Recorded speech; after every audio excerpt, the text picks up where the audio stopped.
Welcome to the Stephen Mansfield audio podcast.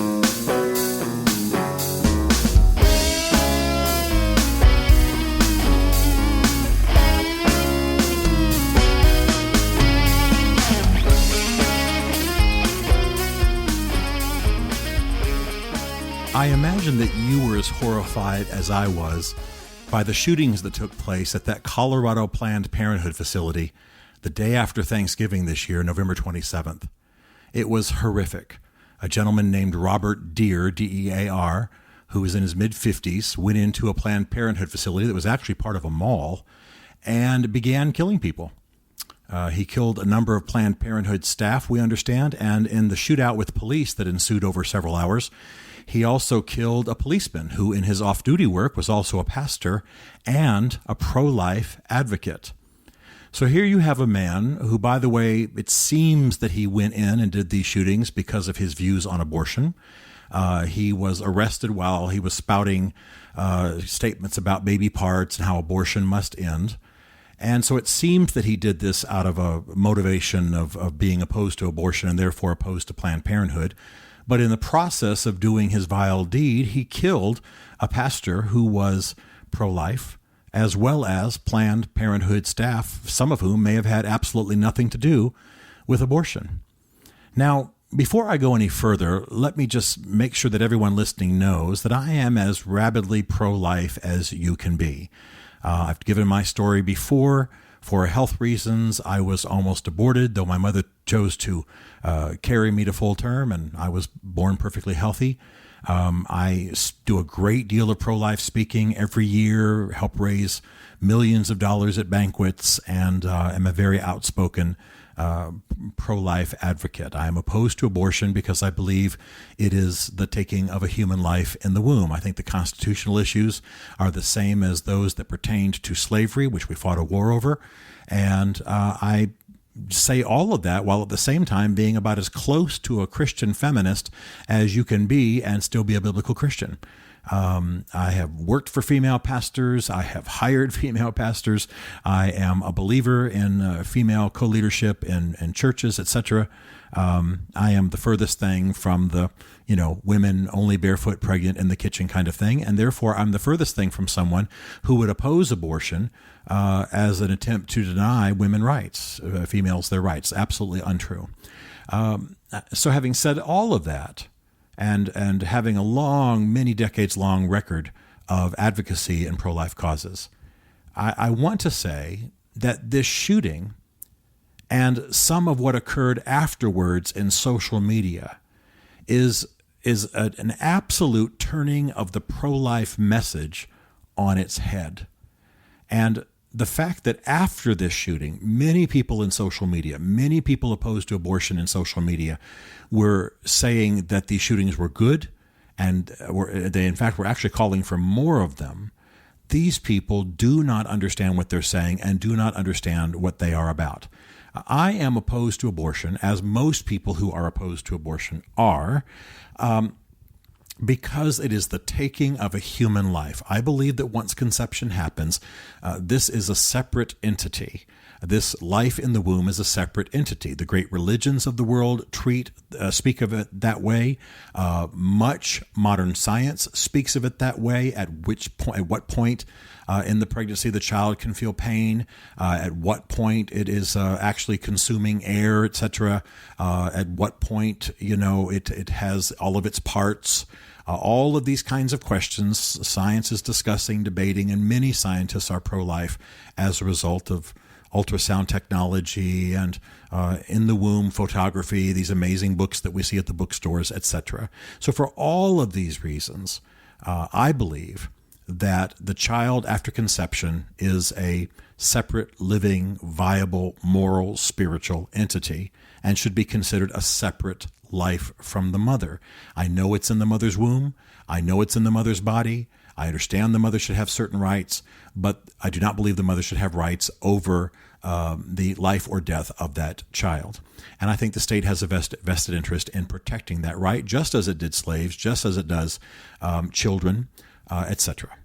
So having said all of that and having put my cards right on the table, I have to say that those who would celebrate murder in support of the pro-life cause are fools and need to stop. We are opposed to abortion because it is the killing, unrighteous killing of a living entity. To therefore support our cause with a celebration of the murder of people, the unrighteous, illegal, immoral, and I'll go ahead and say it since many of the people listening to me are Christians, the unbiblical killing of human beings is folly, foolishness, blindness, ignorance. Never should there have been a killing of an abortion doctor by someone who was opposed to abortion. Never should anybody who names the name of Jesus and submits to his authority ever have killed or murdered anyone in support of a pro-life cause. And these things not only do damage in a PR sense in our culture, not only reverse the good progress that's made by people who are advocating for the unborn and doing so in courts and in our halls of legislation and in our culture.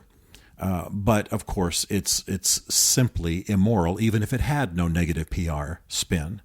We cannot justify one kind of murder and then become vocal against another type. And so this has actually done unbelievable damage. What Robert Deere has done, quite frankly, is taken the heat off of Planned Parenthood that was upon them largely because of these videos that have been shot, that have been making their rounds on the internet, and that show that Planned Parenthood was in fact involved in illegal trafficking of fetal parts, and that they were not in their policies consistent with what they declared publicly or what Congress had insisted that they abide by.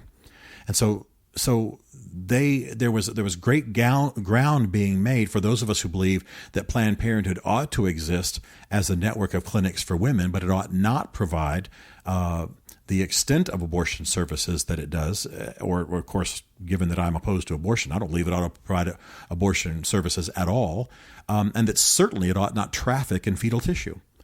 So I'm not glad that Planned Parenthood was suffering anything that was illicit or untrue. I don't want falsehood to reign in our culture. But to the extent that these videos betrayed and portrayed the actual practices of Planned Parenthood, they should have come under the gun. They should have come under congressional scrutiny.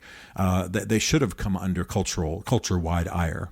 And Mr. Deere has not only murdered a pro-life advocate and murdered Planned Parenthood staff, and that is what the term is, murdered, but he has now actually lifted this glare of public scrutiny and turned Planned Parenthood into victims, which, frankly, they are, of Robert Deere, a misguided soul, a foolish man, a man who has betrayed his cause, not served it. So my point is that we must stop engaging issues in public policy, and by we I mean all of us, but I speak specifically to those who share my values, perhaps share my religion. We must not view everything from the extreme edge. We must not be extremists who are so blindly committed to a cause that we forget all morals and ethics. Mr. Deere, if in fact he's guilty, and all evidence seems that he is a murderer. He has murdered people. He has even murdered people who were outspoken advocates in his own cause. And the reason that this damage was done was that he abandoned all ethics, all morals, in pursuit of his single objective. This is what extremists do. Our culture is filled with extremists, and when it comes to the pro-life cause, extremists have, for the most part, done very little but damage.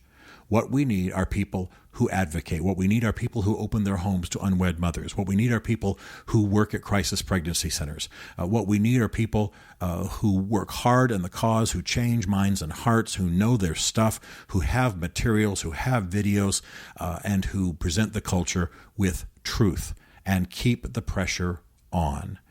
And instead, what this gentleman has done is gone into Planned Parenthood facility, murdered people, and basically damaged his cause. because that's ultimately what extremists do. Extremists, especially violent extremists, damage their cause.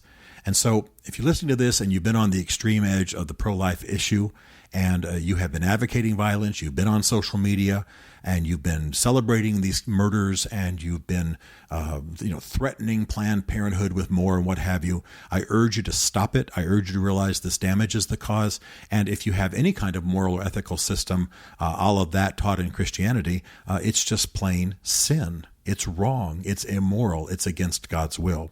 Now, at the same time, come in from the extreme wings and be reasoned advocates in the culture. Change minds and hearts. I'm conducting myself these days with the goal of perhaps I live in a country in which abortion is freely available, but I'm going to change so many minds and hearts that nobody would want one. Imagine a country in which abortion is widely available and legalized, but no one wants one because minds and hearts have been changed.